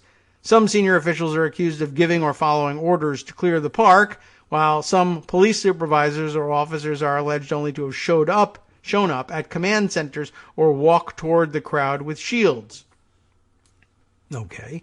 U.S. District Judge Dabney L. Friedrich of Washington held nearly 3 hours of joint oral arguments over the several motions to dismiss 4 overlapping lawsuits on behalf of more than 100 U.S., D.C., and Arlington County defendants. She promised rulings in the near future. In questioning, Friedrich appeared open to the government's request. How do I get over the clear national security concern over the president's safety? The judge asked the plaintiffs at one point. Earlier, she asked, it seems to me you have to clear the square before he, that is Trump, walks to the church. Why is that not reasonable? Of course, the answer to that is, why is it reasonable that he walked to the church, though? I mean, is it really reasonable that you can just walk into a protest and demand that it be shut down because you want to go to that place? Michelman said, just invoking national security as a defense didn't make it true, nor should it excuse the executive branch from any oversight. Courts have continued to allow claims against police officials for core constitutional violations, he said. Randy M. Mastro, co-chair of the Gibson, Dunn, and Crutchers litigation practice, called security the latest in a series of shifting explanations after the fact by the government to explain its actions in a place used for decades for public protest. Again, that point about Lafayette Square. The White House initially said demonstrators were targeted to enforce a 7 p.m. city curfew, though D.C. police denied a request for assistance. Park police said officers acted in self-defense against protesters tossing projectiles. Barr and other officials said the crowd was cleared as part of an existing plan to extend a perimeter around Lafayette Square. At least they're trying to pretend that there was an existing plan here.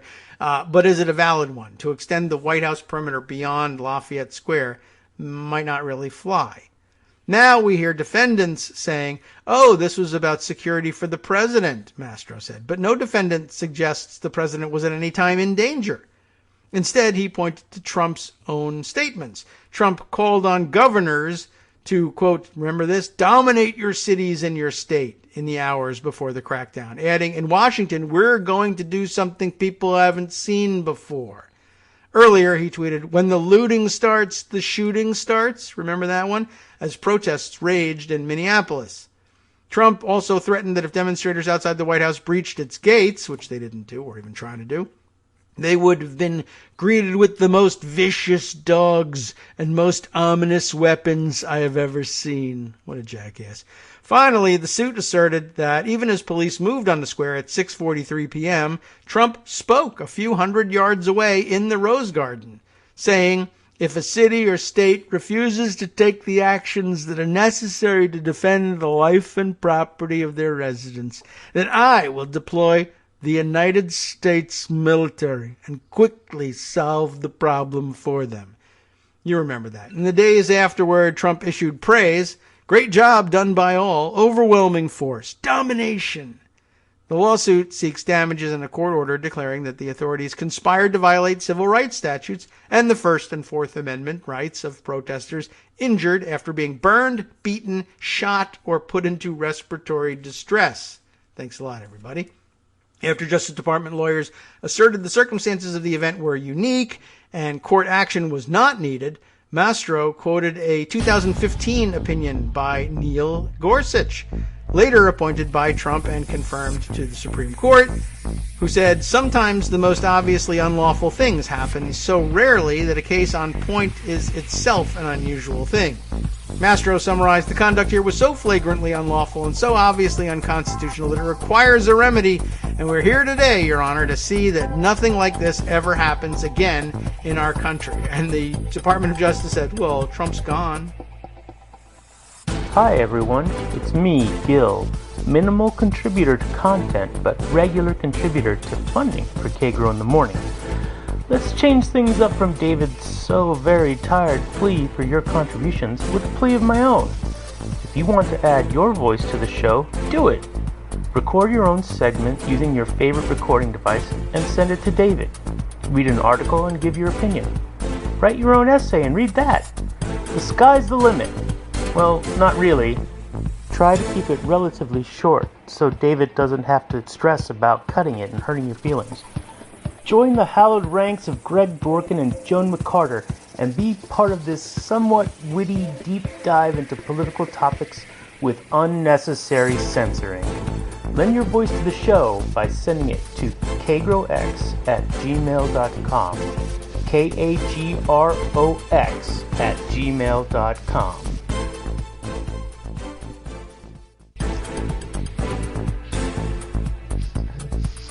Welcome back now to the Kagro in the Morning Show here on Netroots Radio. Joan McCarter safely in place. I had confessed to her during the break that I enjoyed my weekend. She gasped aloud. I haven't asked her, and I won't ask her while we're recording, and this could be used as evidence whether she enjoyed her weekend. We'll just assume, that she was appropriately that. I put my flag respectful. out. Yeah, right. I did fly my flag. Yeah, but you didn't enjoy it. I know. No. That's how we do things now. All right. Well, let's see. So I think we've wrapped up. That was actually the end of the article on the lawsuit and where we stand on it. I still have to find that admission by the lawyers for the D.C. police that they did in fact use tear gas at Lafayette Square, even though the White House insisted that was a vicious, vicious lie and that everyone who reported it ought to be fired because they're liars and fake news, etc. But actually it was really true.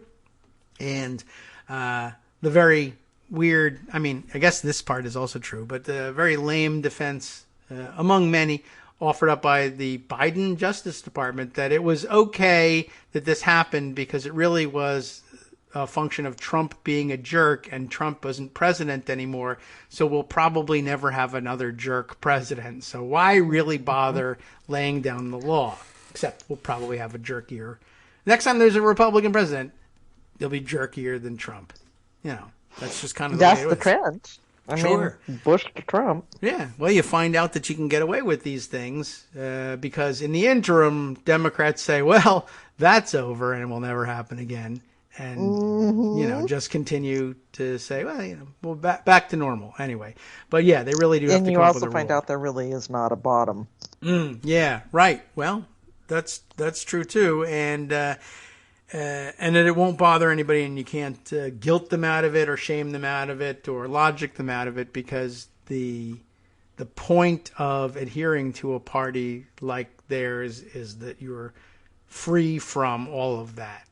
As long as you're just loyal to whoever happens to be the leader at the time, then nothing has to make any sense, and you don't have to feel guilty about that. And that's what authoritarianism is.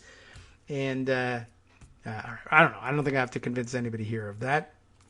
I don't think so. Plenty of other things going on, including my saved a bit of Idaho news, which you're free to discuss or take us in another direction. But I want to at least note for the record Idaho. I'm actually, and this is really, really hard. Yeah. Trying to decide if I'm going to have to register as a Republican to vote in the primary next year. Oh, well, if it's all a trick, we'll forgive you. But yeah, that will be difficult to do. But I guess it makes some sense because Idaho Republicans aren't all of the same stripe anymore either, and maybe it's best to sort some of that stuff out. I'm thinking, of course, of the mask mandate ban. I guess the Idaho governor took off somewhere for I assume official business. Well, I don't know how official the Republican Governors Association conference was, Okay, but yeah. that's where he was. But he didn't go to, he was didn't in go to Nashville. Sturgis. Okay. No, he didn't go to Sturgis. All right. So, okay. Having Yeah. a hard time imagining Brad Little at Sturgis. But You never know. Google him and check out the picture, and you'll see. Yeah, I've seen. But yeah, so tell us the story. You must know something about what happened. The story. I know Yeah. that the crazy Janice McGeehan, his lieutenant governor, who was running for governor, decided that she'd kick off her campaign by sending out this executive order, which she told no one she was going to do, to say local governments can't have mask mandates in the state of Idaho. I mean, that's a common thing, but... And one of the things that was really confusing about it, and also the state government, of course, couldn't, is where that put assisted living communities and other long-term care providers who are regulated by the state as opposed to the feds. Okay. Leaving these facilities in healthcare, providers in real confusion about what they were supposed to do. Not to mention school districts for trying to protect teachers and students who are not vaccinated yet. Right. Several said, sorry, because it was supposed to be effective immediately. Sure. A number said, we're not going to do this midday. We are not going to, in the middle of our school day, say, oh, okay, now you don't have to wear your masks. So, we're seeking legal advice, and in the meantime, keep your masks on while we try to figure this out. And while they were figuring this out, of course, you had the Attorney General's office saying, no, you can't do that. You are overreaching your authority. She didn't check with the Attorney General's office before she did it, of course. No, don't ask the lawyers. They might say no. Yeah. What she's doing, she's taking aim at Governor Little, who came back and said, you're a crazy lady and we're not doing this. So, this executive order that you had no authority to do and you did illegally is rescinded. But also out Bundying Bundy, because Ammon Bundy is also running for governor in Idaho. So she needs to... Hence my feeling that maybe I'm going to have to register as a Republican and vote in their primary next year. I got it now. I forgot about Bundy. But I mean, well, my goodness. So there's at least 3 ways here. And who knows? There's probably more minor candidates out there. But what a surprise this was. And I guess it spurred a lot of calls around the country for, like, maybe we need to revisit these weird constitutional provisions that were designed for the days when, it might take the governor a week to get back here by wagon train or whatever. This one's got to go, but with this legislature, I'm not entirely sure it can. I guess it goes the day there's a wacko, crazy Republican governor and a not quite as wacko lieutenant governor who straightens something out while the governor's out of state. And then they say, can't have that. The guy made it legal to teach evolution again. That's crazy. A friend of mine, whatever it is, who's been in Democratic politics in the state forever, while I was out of the state, reminded us that this did kind of happen before. It was when both Governor Evans, who was a Democrat, and Butch Otter, who was his lieutenant then and a Republican, needed to be out of town. But Jim Risch, who is now our senator, was Speaker pro tem, so he would have been in charge. Okay. And they checked with him to say, okay, if we're both out, you're not going to do anything crazy, right? It's good to ask. Right. I mean, Risch is very much the authoritarian, and he kind of refused to say, no. But just being called out. I won't do anything. So Otter didn't leave. Otter stayed in the state. Wow. Well, So good yeah, thinking. there's precedent in Idaho because people here are crazy. Yeah, well, I'm sure that once in a while these things do come up. But yeah, I keep that in mind when we discuss other things like things going on in the Senate that we may or may not be either legally entitled to do, or that would work under the rules that would work to Democratic advantage, or perhaps break a Republican filibuster or get around it. And people say, yeah, it could happen, but that's not done. We don't do these things. We don't pull surprises on people in the Senate. Well, this wasn't the Senate, but Republicans love pulling surprises on people, and even if they only work for a day, they're still willing to do it for PR value. So, pretty amazing. Absolutely. Okay. And I think that's a good segue into filibuster reform. Okay, we can do that. And what happened on Friday, and why Kirsten Sinema still hasn't said where she was on Friday? I imagine it wasn't. I'll be curious to find out now, only because she's continuing to refuse to say. If she had said, I went to a barbecue, it'd be over. Patty Murray, we know, wasn't there, but Patty Murray said, yeah, I've got a family situation, and the Democrats, the Democratic chair in Washington State, backed that up and said, yeah, family emergency. She really, really couldn't be there. But Sinema... Yeah, I don't know. I mean, that would have worked. Probably could have said that, or honestly, could have said, I'm going to the movies at this point. Couldn't have bothered to say anything. Yeah. The fact that she hasn't means that, yeah, probably she didn't have a good reason. Yeah. Unless, it's something really, really dire, like she's having a nervous breakdown and is in care. Yeah. And I would maybe more understandably not want to say, but I don't know, still something. But and I guess probably didn't bother to come up with anything. I'm thinking, I'm sure at the time, well, look, it's not we're not going to get close to getting enough votes for cloture, so it doesn't really matter whether I'm there or not. And to an extent, that's true. To an extent, that's true. I'd like an answer. And Pat Toomey, who also said he was for the commission but didn't bother to show up to vote. Mm-hmm. Probably because Pat Toomey really... Who knows with Pat Toomey? He said he was for it. He may or may not have been. He didn't want to be put to the test. I mean, it's that was truly cowardice on his part. Yeah. To not show up. True. But it would have been 56 votes for it. Yeah. Had they been there. And certainly there's a symbolic meaning to that, but it's only symbolic, and I guess that might have driven Sinema's decision, but then just say so. Yeah, but she hasn't for whatever weird reason. Well, it's really hard to understand because she is under so much scrutiny right now on the filibuster, because she and Manchin made such a big deal out about putting out their joint message about the commission and right. all of that stuff. And, And then nothing. So that seems weird, to say the very least. And now it's going to turn whatever mundane excuse there might really have been into something spectacular, or people won't believe it. But, okay, that's her problem, and I'll let her deal with it. And in a way, it puts more pressure on Manchin. If the two of them are sticking together, she just flakes off. Yeah, that's true. I see. Wow, imagine Manchin being like the solidly grounded. Well, that's not hard to imagine with Sinema, I guess. The solidly grounded of the two.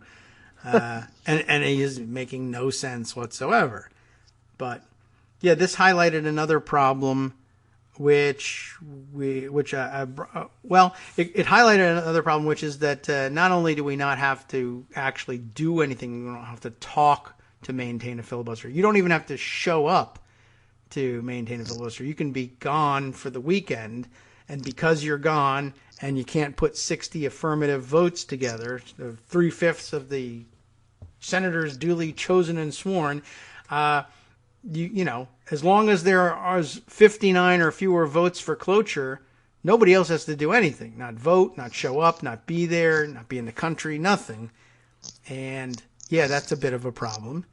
And your tweet thread on that was a good point. Your response to Brian Schatz The Senate Democrat complaining about it. Yeah. Yeah, one of them could have stood up at that point on this vote, on this key vote, Yeah. and said, I appeal the ruling of the chair. Right. Now, that will cause problems Because with we leadership. don't have but- 100 senators here. Yeah. There were enough gone. Brian Beutler noticed, I think, the gap in the numbers first, although I'm sure some others probably noticed. But because it was Sinema and Murray were gone, but also absent were 9 Republicans, I think, a total of 11 senators. Yeah, missing. 9 Republicans. And so everybody knew, well, you're not It going to would have... 57, Yeah. 34 if Murray had been there.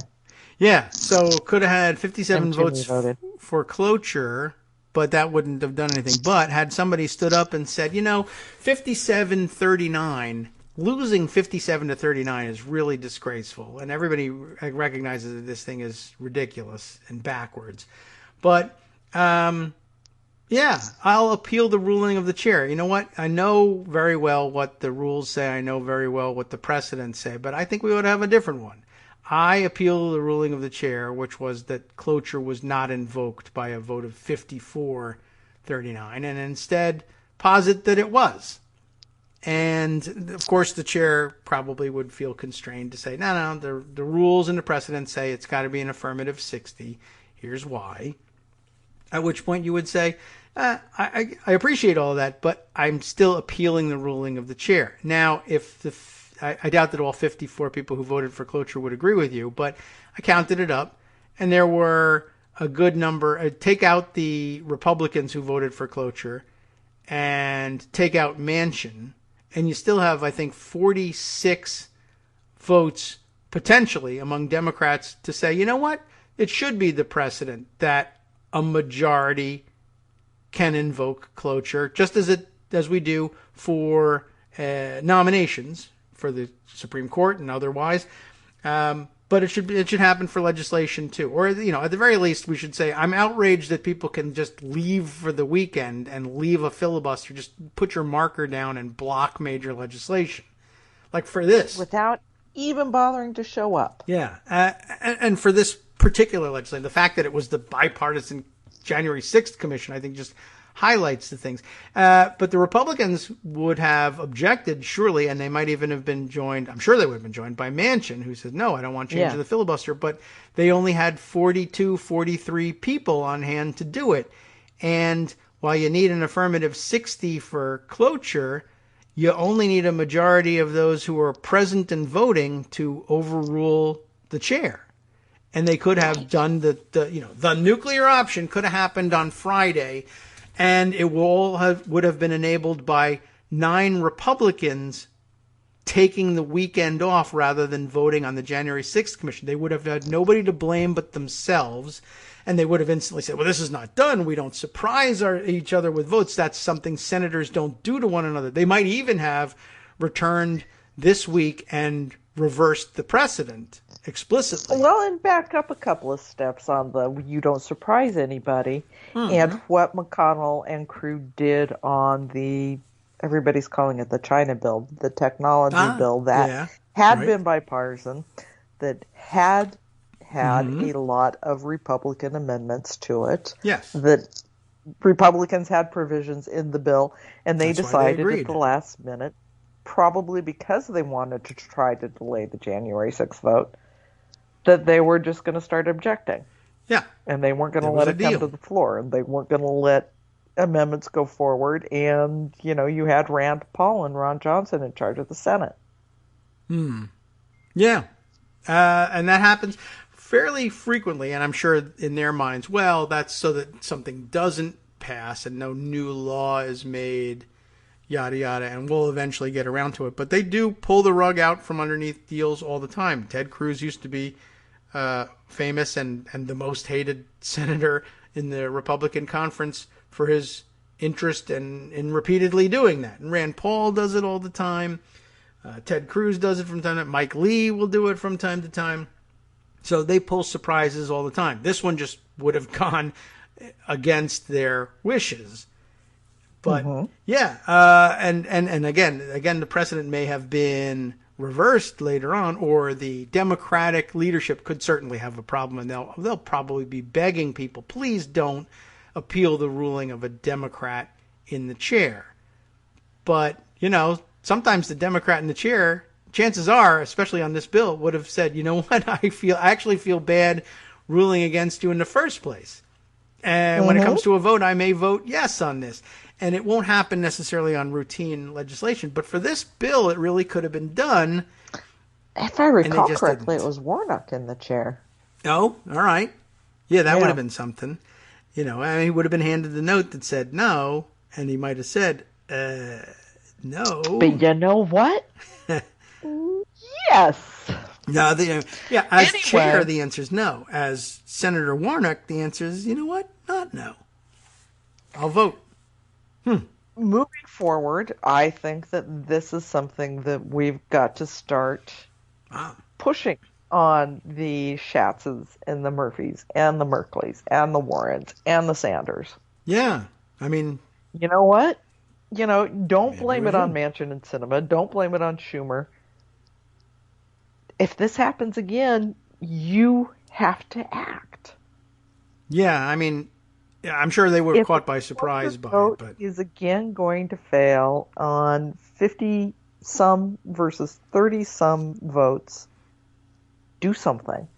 Yeah, maybe even on routine legislation. If a cloture vote fails with a majority,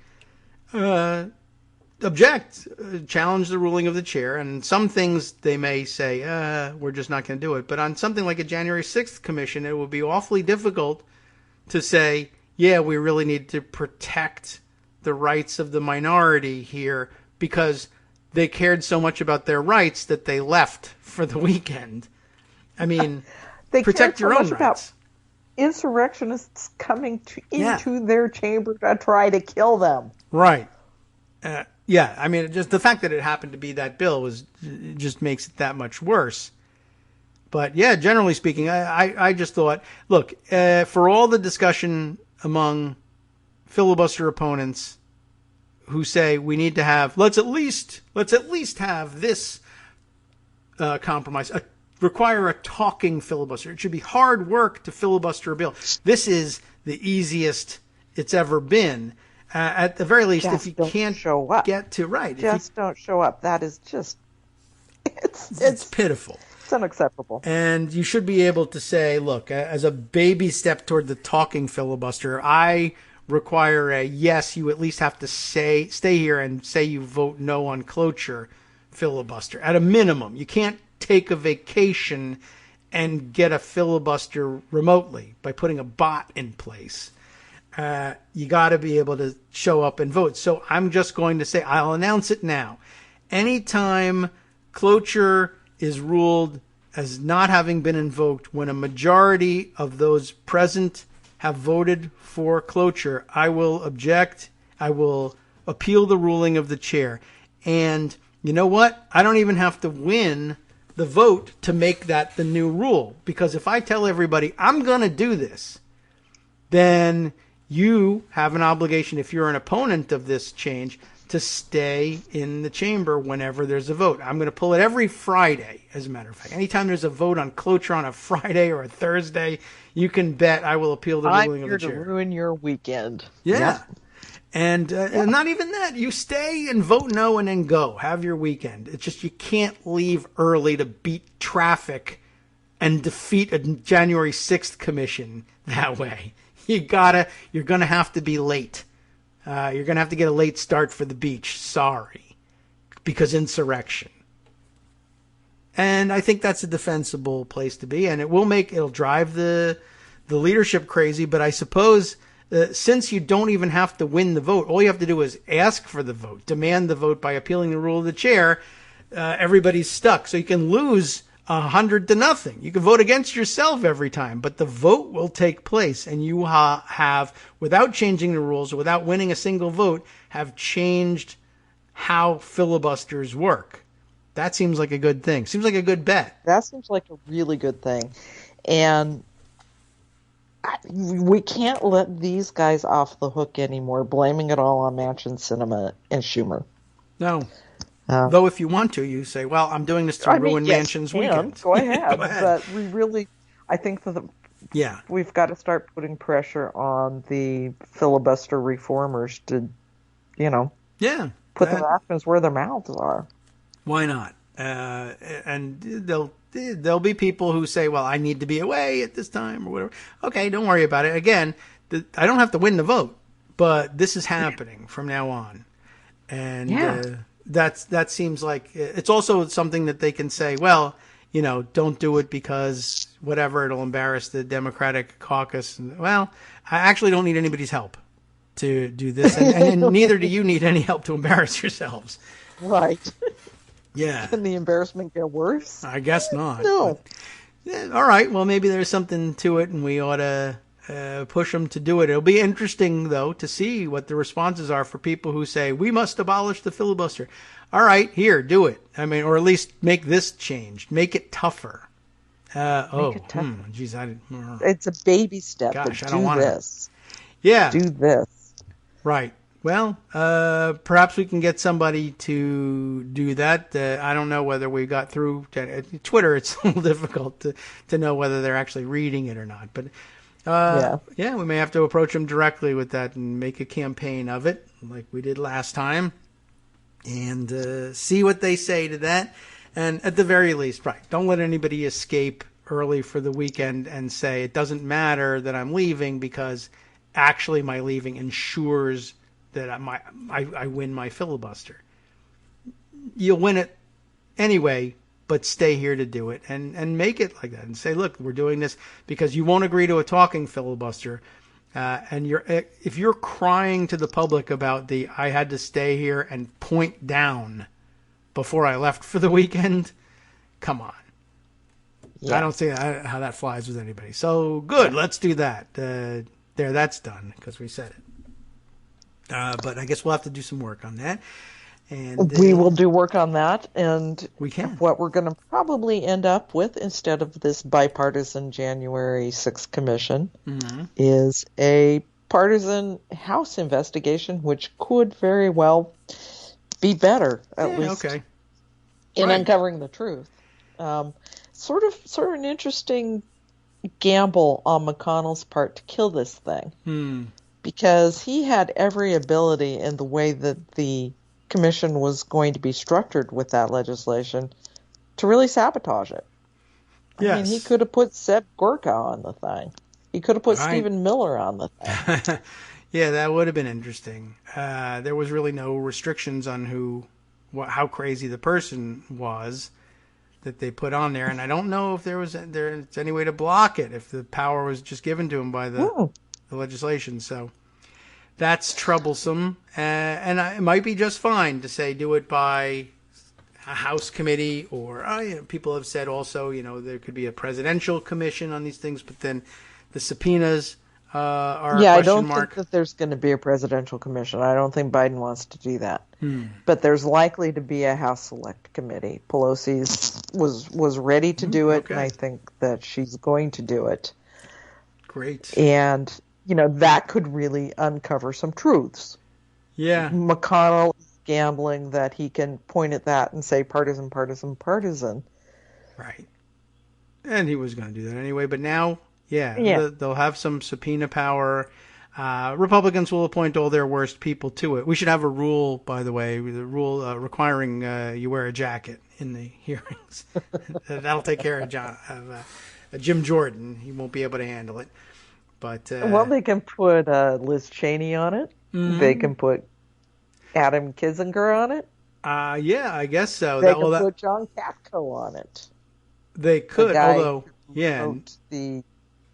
the original compromise bill. Yeah, normally it's left to the Republican leadership to choose which Republicans would serve on that committee, and it would be considered one of those things that's not done to dictate for the other side who gets to go. And I would guess, I've never seen Pelosi do that, and that she might not. Yeah. But they may just say, we'll take our lumps, but we will give ourselves a 2 or even 3 seat advantage, possibly, on it, even though the House is evenly divided. That they may do. and just simply That say, they may do. you can't outvote us. So. But chances are still good that this will be a better outcome in terms of uncovering the truth than what McConnell thought. So we'll see. Okay. We'll see. I would accept that. I did think that it was a little bit weird and a little weak, but you know, you want things to work out, but sometimes they work out for the best even when Republicans block them. We might get a great filibuster fight out of it and a better commission to boot. So great. Thanks. I appreciate your coming by, Joan. Don't leave the state or somebody might do something. They should leave you in charge. We can make next week Infrastructure Week. Okay. Sure. If all the political leaders leave the state, we should declare it that way. And good luck pondering how much time do you have to choose when they're going to do the Republican thing or not. I don't know. We'll see. Okay. Check in with you next week and see if it's From done. networksradio.com. All right. Thanks, Joe. Take care. You have been listening to Kagro in the Morning with David Waldman. All right, I really wanted to squeeze every second out of Joan's visit, but now time for us to hand things over to Justice Putnam for the West Coast Cookbook and Speakeasy. As usual, a fantastic collection of stories to bring you from around the country and around the world, and now his chance to appropriately mark Memorial Day as well, in solemn fashion, no doubt.